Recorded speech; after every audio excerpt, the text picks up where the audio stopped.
দিল্লির মসনদের রেখা গুপ্তা জানেন তিনি কে, রাজনীতির দুনিয়ায় কতদিন রয়েছেন? তার সম্পত্তির পরিমাণ জানলে পায়ের তলার মাটি সরে যাবে। ২৭ বছর পর দিল্লি বিজয়ের জমকালো উদযাপন রাজধানীতে। প্রতিশ্রুতি রক্ষার কাজ শুরু করে দিলেন দিল্লির নয়া মুখ্যমন্ত্রী রেখা গুপ্তা। শপথ নিয়েই তিনি জানিয়ে দিলেন আগামী মাস থেকে দিল্লির মহিলারা প্রতি মাসে ২৫০০ টাকা করে ভাতা পাবেন। নির্বাচনী ইস্তেহারে পশ্চিমবঙ্গের লক্ষ্মীর ভান্ডারের ধাঁচে মহিলাদের জন্য এই ভাতার কথা ঘোষণা করেছিল গেরুয়া শিবির। শপথ নিতে যাওয়ার দিনই সেই প্রতিশ্রুতি বাস্তবায়নের ঘোষণা রেখার। চলুন আজকের এই ভিডিওতে জেনে নেওয়া যাক কি এই রেখা গুপ্তা। বৃহস্পতিবার দিল্লির মুখ্যমন্ত্রীর পদে শপথ নিলেন রেখা গুপ্তা। শালিমারবাগের নবনির্বাচিত ৫০ বছর বয়সী বিধায়ক রেখা গুপ্তাকে সর্বসম্মতিক্রমে দলের নেতা নির্বাচিত করেছেন বিজেপি বিধায়করা। ইতিমধ্যেই তাকে সরকার গঠনের আমন্ত্রণ জানিয়েছেন দিল্লির লেফটেন্যান্ট গভর্নর VK সাক্সেনা। ছাত্র জীবন থেকেই রাজনীতির সঙ্গে যুক্ত। একটা সময় রেখা গুপ্তা দিল্লি বিশ্ববিদ্যালয়ের ছাত্র সংসদের সভাপতি ছিলেন। পুরসভার কাউন্সিলর পদেও সামলেছেন দায়িত্ব। তিনি দিল্লির চতুর্থ মহিলা মুখ্যমন্ত্রী। তার আগে সুষমা স্বরাজ, শীলা দীক্ষিত এবং আতিশী সামলেছেন এই পদের দায়িত্ব। উল্লেখযোগ্য বিষয় হচ্ছে এই মুহূর্তে রেখা গুপ্তা বিজেপির একমাত্র মহিলা মুখ্যমন্ত্রী যিনি কোনো বিজেপি শাসিত রাজ্যের দায়িত্ব সামলাবেন। রাজনীতির আঙিনায় জ্যাকপট লাভের পাশাপাশি ব্যক্তিগত জীবনেও কিন্তু বিনিয়োগের মাধ্যমে জ্যাকপট পেয়েছেন।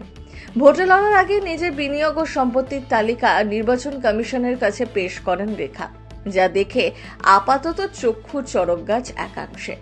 ১৯৭৪ সালে ১৯ জুলাই হরিয়ানা জুলানায় এক বৈশ্য পরিবারে জন্মগ্রহণ করেন রেখা গুপ্তা।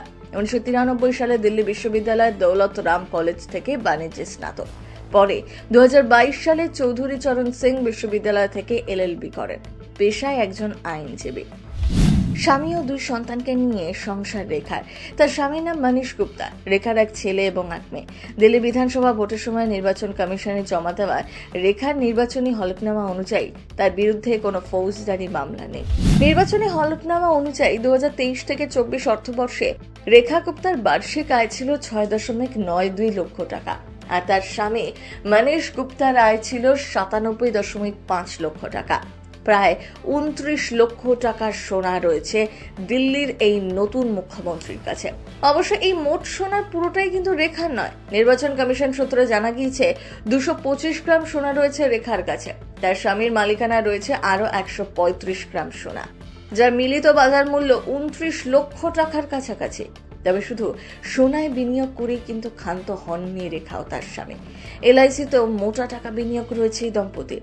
নির্বাচন কমিশনের কাছে জমা দেওয়া সম্পত্তির খতিয়ান অনুযায়ী LIC-তে মোট ৫৩ লক্ষ টাকার যৌথ বিনিয়োগ রয়েছে তাদের। তাছাড়াও শেয়ার বাজারেও ৯ লক্ষ টাকার অধিক বিনিয়োগ রয়েছে তার।